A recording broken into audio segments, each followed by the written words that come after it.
Um, Good afternoon, everyone, and thank you for joining us. We're excited to kick off the first phase of our classification and compensation study. The city has contracted with public sector personnel consultants to oversee this study. Joining us this afternoon is Bob Longmire, who is the project leader, and we'll be working with Bob for several months this year. And as Bob will go over shortly, the first phase of the study is really hands-on. This is about you. It's about the work that you do. There will be a homework assignment given to you by the end of this. And I ask you to embrace this. This is a great thing. You know, we want your input and we value your input regarding the job that you do. You know, the last classification study was conducted back in 2009.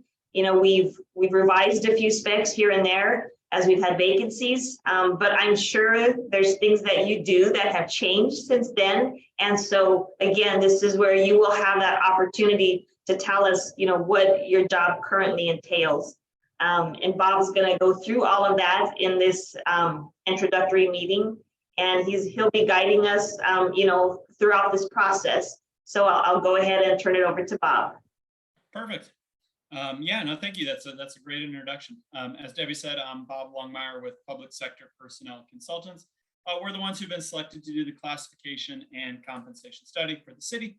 And really, this is all that we do. So we get a chance to do maybe 30 or 40 studies a year, kind of travel around the country, meet with a bunch of different employers, really doing classification and compensation studies. As the name suggests, Public Sector Personnel Consultants, all we really do is personnel consulting for the public sector. We're kind of a one-trick pony, and our only goal is to get it right. We're going to try to answer 3 questions for every job at the city. So first, we're going to try to say, does your job title make sense? So when we think about a classification and compensation study, the classification side of things is really the first 2 questions in the study. So the first 2 questions are, does your job title make sense? And does your job description accurately reflect what you do? That's the easiest way to think about classification. That's the easiest way to think about what our task in front of us entails, is to be able to answer that question. Now, compensation is what's the market going rate. So we'll talk about those details a little bit more, about how do we think about the market, how do we think about it salary only, how do we think about it total compensation, how do we go from where we are to where we want to be? What does that picture look like? So that'll be the total compensation piece, and the compensation part of the study we'll talk about at the end. Ultimately, why you do these studies is to recruit and retain quality staff. We can answer those 3 questions if we can respond to things that we identify. Hopefully we can recruit and retain quality staff in a pretty competitive job market. So that's a little bit what the study is. Maybe a couple helpful things as well about what the study is not. So notice in all of this, nothing that we do supersedes the bargaining process. None of this is a staffing needs analysis. You know, we kind of always joke, like I have the unfortunate name of being Bob in human resource consulting, and everybody thinks I'm going to come in and move your stapler, right? So nobody's being let go. No one's salaries are being reduced as part of this process. You know, I don't think there's a better way to demotivate someone than say, hey, do you want to come to work on Monday for less than you made on Friday? Certainly in a competitive environment like we're in right now, it's kind of a non-starter. So this is not the staffing needs analysis. Also, it's not a performance evaluation. We're going to ask a bunch of questions about what your job entails. We're going to try to learn from you specifically what it is that you do, so that we can answer those 3 questions, right? Remember our 3 questions. Does the job title make sense? Does the job description accurately reflect what you do? And what's the going market rate? We want to learn from you so that we don't come into the city assuming we know what it is that your job entails, right? We don't want to say, oh, I've seen an accountant before, or I've seen a public works maintenance worker or a police officer, and just make assumptions about what your job entails. We want to give you the opportunity to teach us. Think about the direction the information flows. We're not coming into your city telling you how to run things. We're trying to learn from you what it is that you do so that we can answer those 3 questions. So we're going to have a questionnaire that we'll talk through here at the end of the call, our position analysis questionnaire, and that email will go out on Thursday from HR, and you'll have the opportunity to work over the next couple of weeks to complete this questionnaire. But we just want to hear from you. Sometimes people have a little bit of angst about that. They might feel like it's a performance evaluation. None of that. We're just trying to learn what it is that your job entails. This is something most organizations do every maybe 4 to 6 years. I think the last time you undertook a study was 2009. So there's been a couple things that have changed since 09. Had a once in a lifetime recession and a financial housing market crash. Then we had another once in a lifetime recession 8 years later because of COVID, right? There's been a lot of things that have changed the nature of your job. There's been a lot of external factors impacting your work and what it is that you do. So it's a good time to take a look, dust off the job descriptions, make sure everything makes sense, and that we have an accurate understanding of the work that's being performed. So all of that to say, no one's being let go, no salaries are being reduced. However, this is not the process by which everybody gets a raise. I had the chance to meet with a couple thousand employees in our travels, do these kind of project kickoffs, do these meetings, and I've never had anyone come up to me after a meeting and say, hey, listen, I'm really glad you're here. I go tell Debbie every 2 weeks that I'm overpaid and they just won't take money away from me, right? Like I've never had anyone tell me that. So there's a little bit of an assumption in every employee.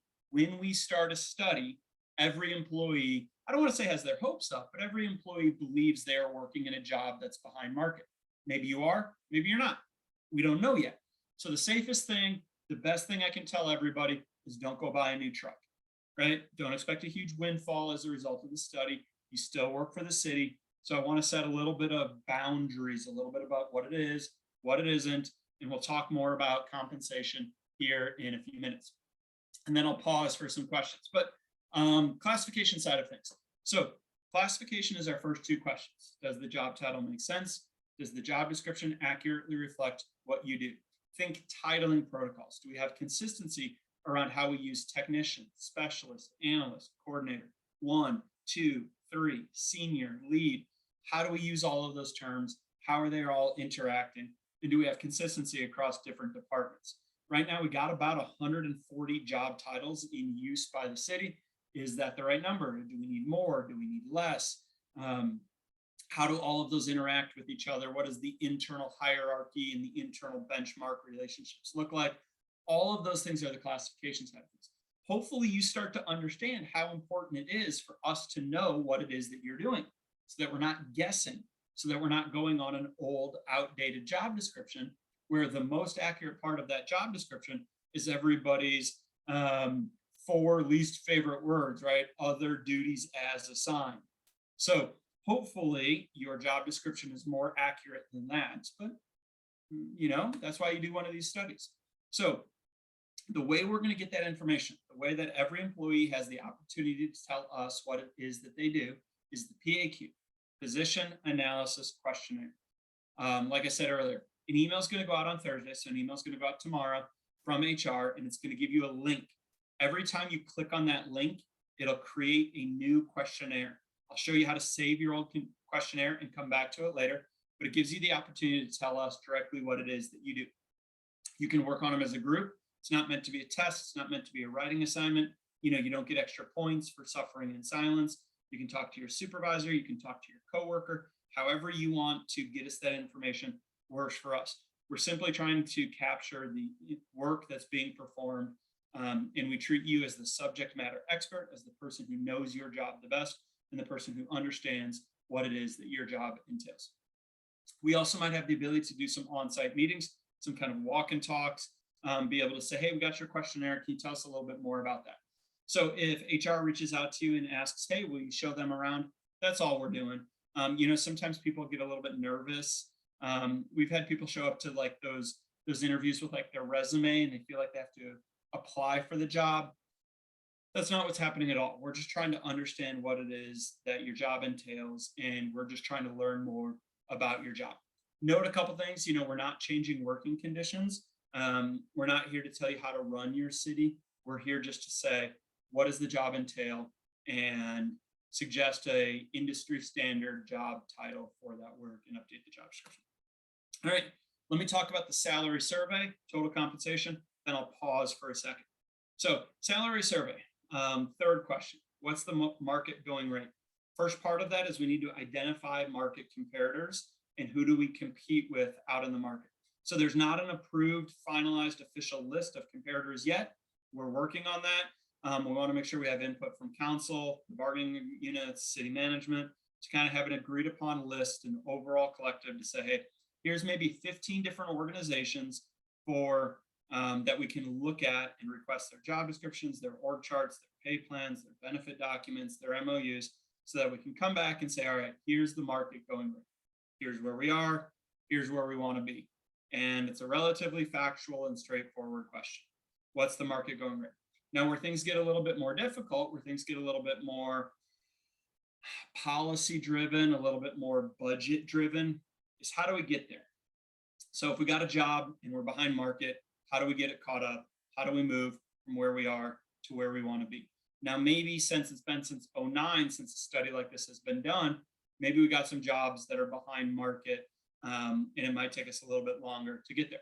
So let me talk about a couple possible outcomes of the study, and then I'll pause for a minute for any questions that anybody has. If you have a question, you can go ahead and shoot it to me in the chat, or you can unmute yourself here in a minute when that time comes and ask your question. But a couple possible outcomes.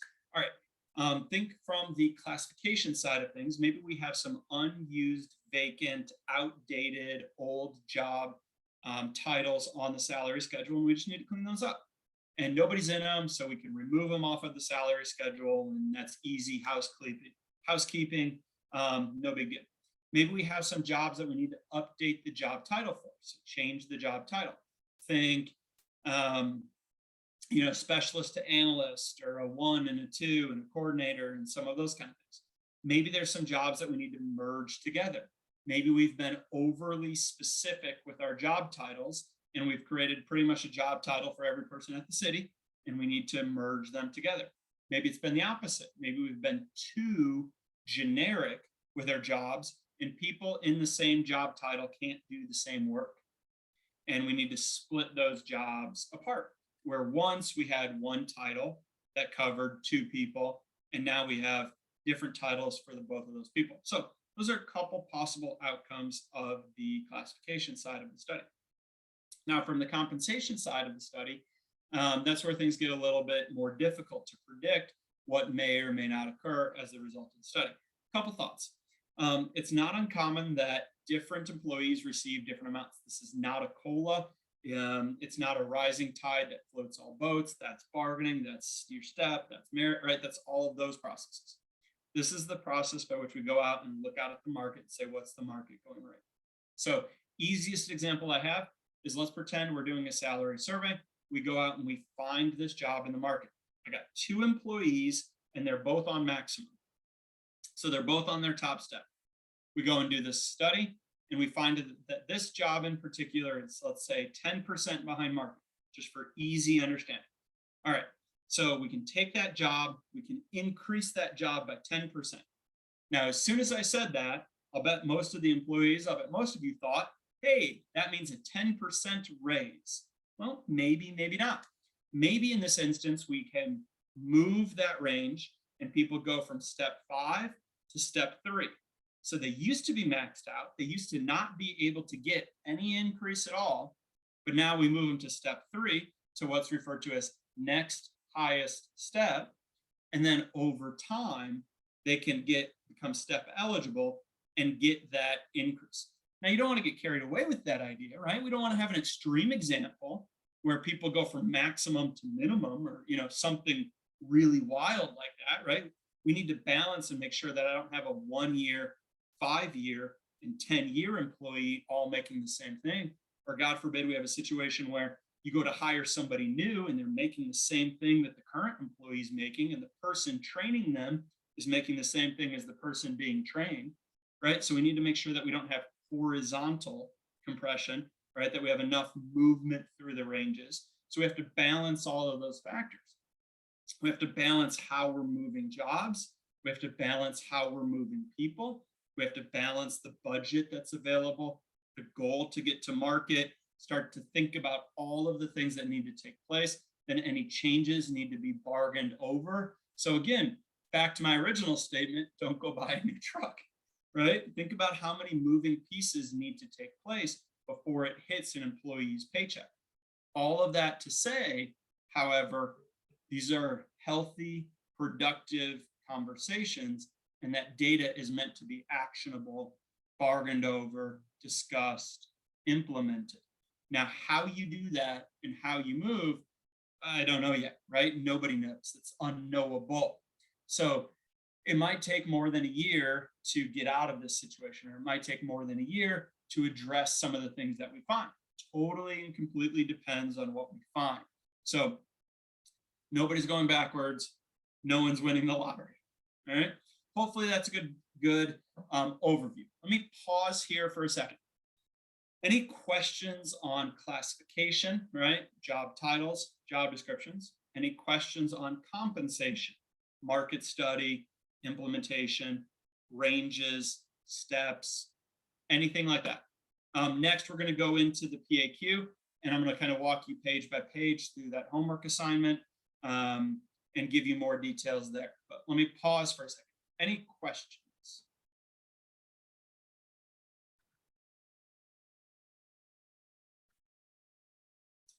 Okay. Well, there'll be a time to ask questions at the end as well. So if you think of anything you didn't ask or you didn't want to ask in front of the group, there'll be a time at the end where we can answer those questions too. So like I said before, on email or on Thursday, an email is going to go out from HR with a link in it, and you can click on that link to create a new questionnaire.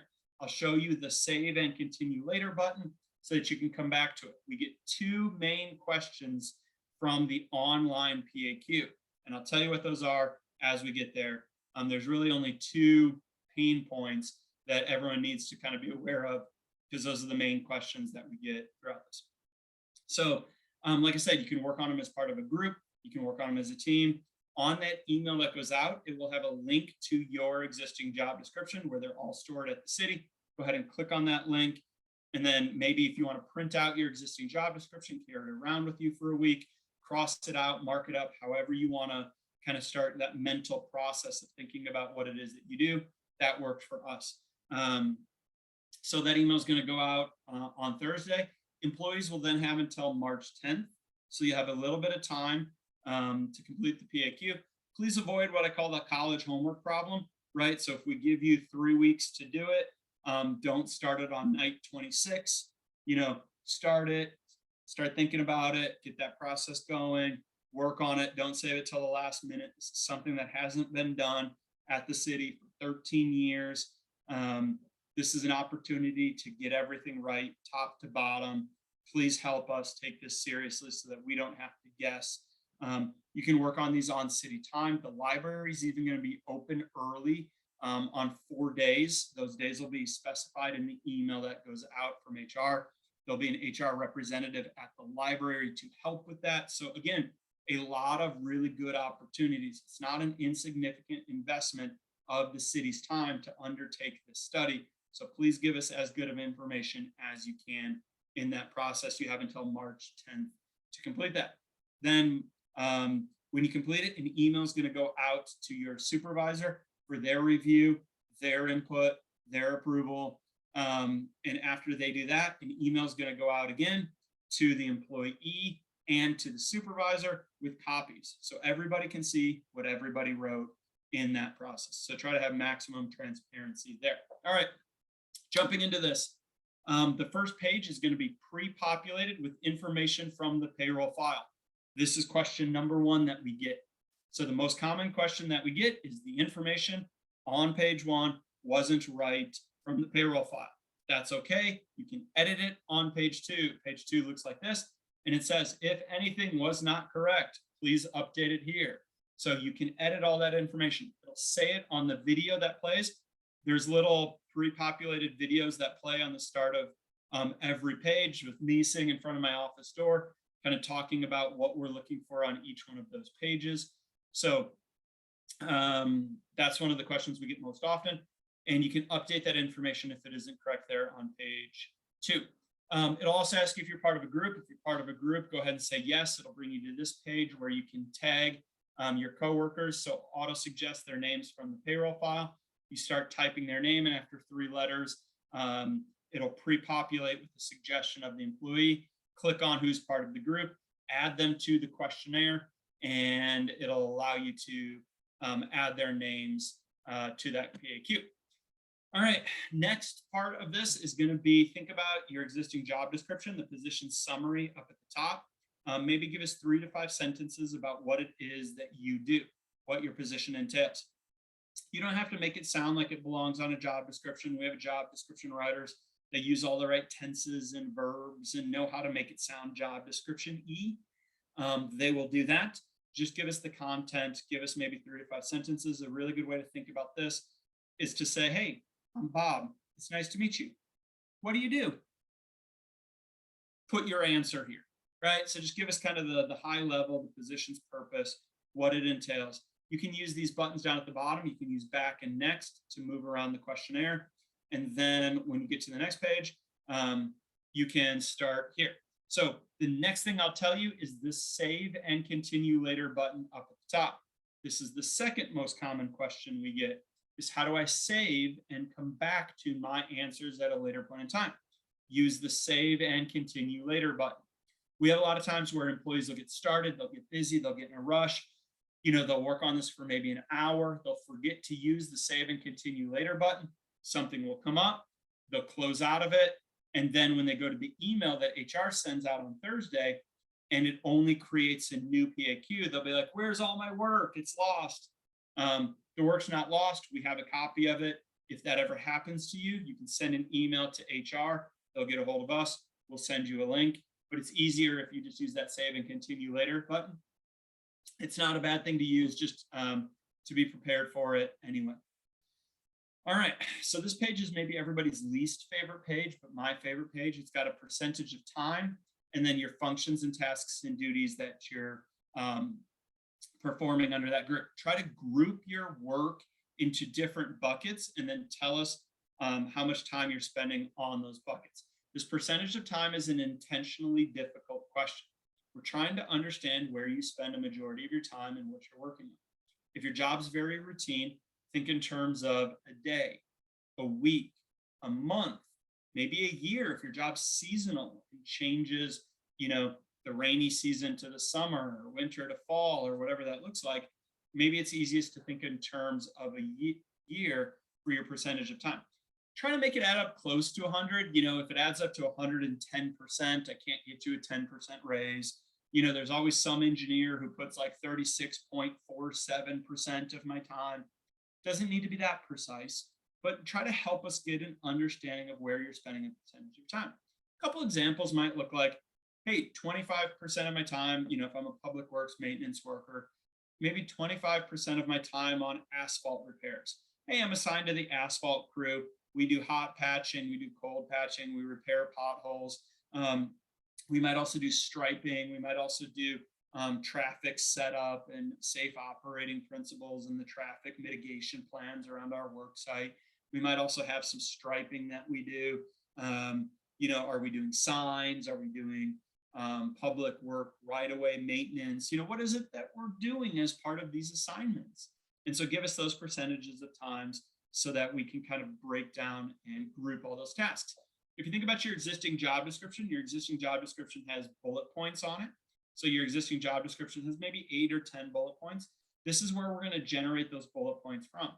So please try to give us some idea. Again, if you're having a hard time getting started, think about your existing job description. Maybe print it out with you. Like I said, carry it around for a week, mark it up, cross it out. And then on this side, give us percentage of time over here, and then maybe 3 to 5 sentences on those functions, those tasks, those duties. All right. Remember, you got that save and continue later button at the top. If you're already getting tired with just me talking about it, that save and continue later button might be your friend so that you can kind of take this on in manageable bite-sized chunks. Next, it gets easier. Your knowledges, your skills. What do you have to be knowledgeable of? What do you have to be skilled in? What kind of information sources do you have to be aware of? You don't need to create an exhaustive list, right? This isn't meant to be a manual on how to do your job. This is just meant to be a high-level overview of what you have to be aware of and things that should belong on a job description. Next, maybe put on your HR hat for a minute. Pretend you had to recruit for this position. Over here, what would you want? What do you have in terms of a minimum education? What do you think the position should have in terms of the minimum education requirements? Think minimum. If somebody with a bachelor's degree or somebody with a doctorate wants to do this work and they want to do it for the salary range being offered, great. But maybe this job only really needs an associate's degree or something like that. So kind of just give us an overview of what you think is required for this work from a minimum level. Then also down here, is there any coursework? Do I need to have a bachelor's degree in accounting or engineering or finance or, something of that nature, as well as minimum years of experience? Is this a job where we'll take somebody with a heartbeat and a work ethic? Or is this somebody who has to have 10 years experience in a highly specific industry and field? Think about certifications next. What kind of certifications do I need to have? What kind of licenses do I need to have in order to perform this work? Do I need to have that license on day one? Can you train me to get it over time? What does that look like for those licenses as well? Finally, final section, give me some of the authority, the accountability, the autonomy of the position. This first section is going to kind of give you some information about how do you get your instructions from your supervisor. One of the things to think about here in this section is, imagine if I were to have your job and I show up on Monday morning and they say, hey, Bob, thanks for being here. You have 10 things to do today. Here's where task number 1 is located. Here's how you do task number 1. Oh, you have a question. Let me help you. Okay, I've reviewed your work. It's complete. Let's move on to task number 2. Is that what your relationship with your supervisor looks like? Or is it, hey, congratulations on being hired. Good luck. It's maybe a little closer to that second example, right? So where on that spectrum is what we're trying to find. So we're trying to find, where does that work fall? How are you getting your instructions? Next part's kind of your authority, your accountability, your autonomy of the position. What does that look like? If you don't know the answer to a question, are you the subject matter expert? And if you don't know the answer, nobody does. What does this look like here? Who do you ask for questions? Where do you sign off on? What do you say? I am making this decision. I'm signing this. These are the official numbers. This is how we fix this. We're pulling this piece of equipment out of operations to service. Who's making these decisions? Where do you have to raise your hand and say, I can't make that call? Only the supervisor can. That delineation is what we're trying to find.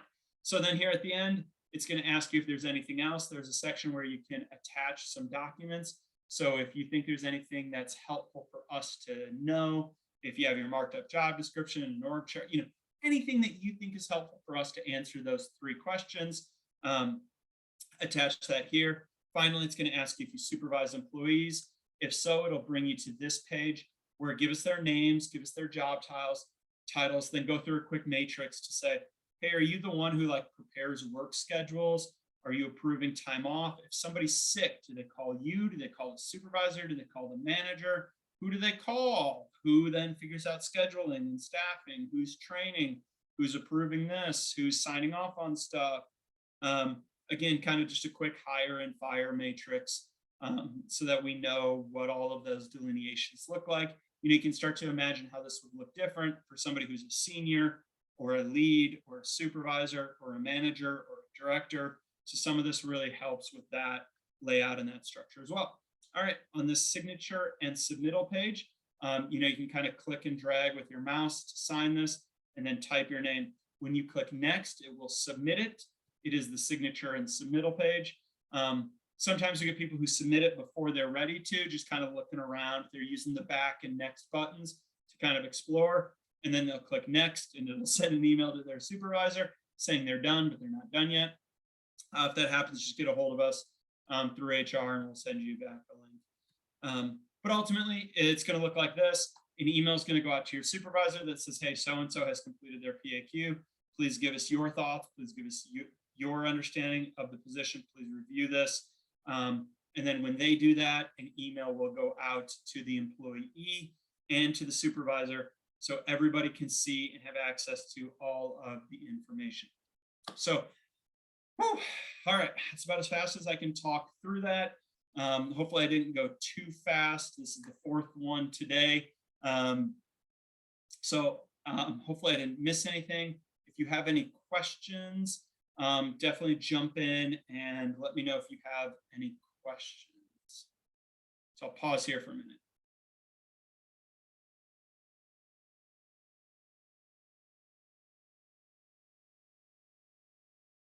As employees are thinking of questions, I just want to add, some of you may not realize that our class specs are on our website. So please go to the website and download your job classification and use that as a tool, to complete the PAQ. And I know Bob, this is his 4th meeting today, so I know he's tired and his voice is certainly, I'm sure, needs a rest. But if you guys have any questions, this is the time. We've got Bob here. So if you have any last minute questions, please ask Bob.